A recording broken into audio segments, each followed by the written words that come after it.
Un homme s'allonge dans un cercueil dès qu'il manque d'argent. Car ce cercueil renferme un secret stupéfiant. Une fois allongé à l'intérieur, il perd rapidement connaissance. L'instant d'après, son âme apparaît mystérieusement dans la rue. Il se rend dans une supérette et observe le propriétaire en train de compter les billets dans la caisse. Jacques reprend aussitôt du poil de la bête. Il suit ensuite le propriétaire jusqu'au coffre-fort et mémorise discrètement le code.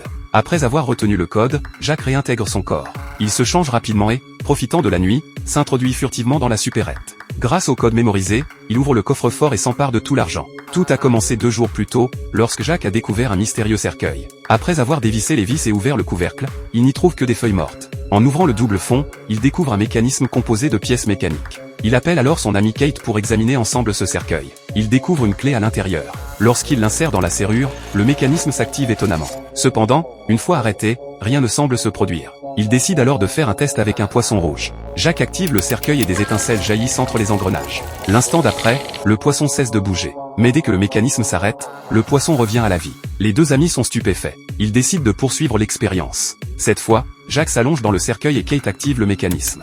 Dans une gerbe d'étincelles, le cœur de Jacques cesse de battre. Pourtant, Jacques existe maintenant sous forme d'esprit. Une fois le mécanisme arrêté, Jacques reprend instantanément conscience. Kate veut à son tour tenter l'expérience. Une fois allongé dans le cercueil, le mécanisme s'active.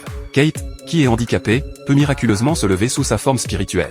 Il commence à déambuler, savourant la sensation de marcher. Il va ensuite retrouver la femme de ses rêves, mais découvre avec stupeur qu'elle a déjà un petit ami. Furieux, Kate frappe une armoire et, étonnamment, cause des dégâts réels. Il semblerait qu'avec suffisamment de colère, on puisse infliger de véritables dommages. Une idée maléfique germe alors dans l'esprit de Kate. Si vous possédiez un tel cercueil, qu'en feriez-vous? Le film que je vous recommande aujourd'hui est The Ghostmaker.